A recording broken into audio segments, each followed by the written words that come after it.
Vapor, estribor. Buenos dias a todos ustedes.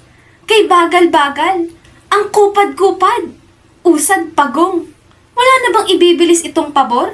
Parang isang dekada na tayong naglalayag sa sobrang bagal. Kaunting tuli naman ng makina, kapitan. Paumanhin, Doña Victorina. May mga sasakyan ng mangingisda na maaari nating mabangga. At isa pa ay maaaring sumadsad ang vapor sa malawak ng palangyang iyan. Hay, Diyos ko! Kung wala lamang sanang indio sa Pilipinas o sa daigdig, ay marahil bibilis ang takbo ng pabor. Malas! Malas! Wala na talagang mabuting lawa rito sa Pilipinas! Doña Victorina, huwag masyadong pausukin ang iyong tenga. Baka kumupas ang iyong magagandang koloretes sa muka. Sa katunayan, madali lang namang lutasin ang suliraning ito. Di ko nga alam kung bakit ni Isay hindi ito naisip. Hays! At ano na naman ito, Aber?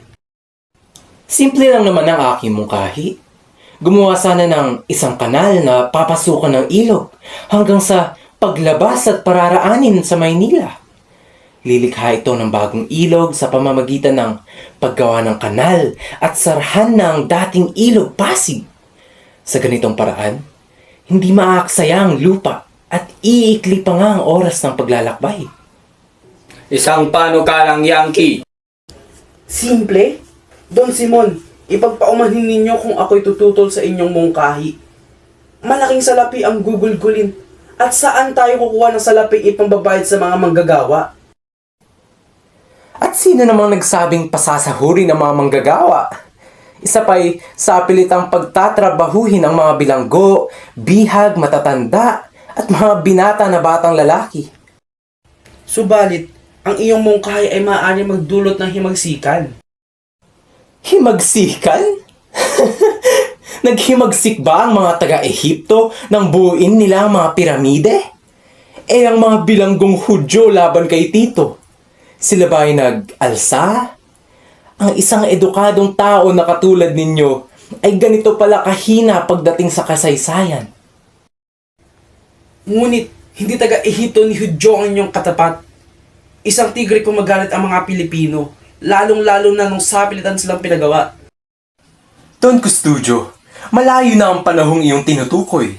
Ang Pilipinas ngayon ay iba na sa Pilipinas noon. Paniguradong hindi na sila maghihimagsik kahit pabigyan sila ng maraming trabaho o patawan ng malaking buwis. Naalala ko lang, naikwento ni Padre Salvi na ang bahay at pagamutan sa Los Baños ay naitayo sa ganong pamamaraan. Ano ba ang iyong pinagsasabi? Hindi mo Wala ba... nang kung ano-ano pa. Ang nasabi ay nasabi na.